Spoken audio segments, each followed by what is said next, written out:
তো টিল্লা উল্লা বা ইয়া ওবাদি আইছি, ওবাদি বার হয়েছি, বাদে আমরা দেখি ওনার মধ্যে একটা গেস্ট ফিল, ও দেখতে পারানি গেস্ট ফিল দলদলি চা বাগানোর একবারে লাস্ট সাইড যেটা, যেদিকে আমরা ঢুকতে দিত না, ও সাইড একটা পড়ছে।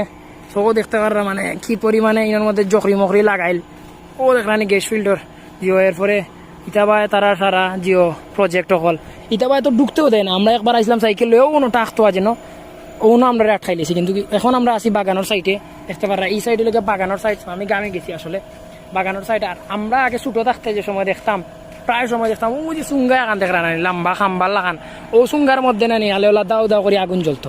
ও ও ও আগুন প্রায় সময় দেখতাম, কোনো সময় না হওয়া হয়েছে না, কোনো সময় না, কোনো সময় না, মানে হাওয়া তো হয়েছেও না, খালি দেখতাম আমরা আগুন জ্বলে। আমরা জানতাম এখানে গ্যাস ফিল।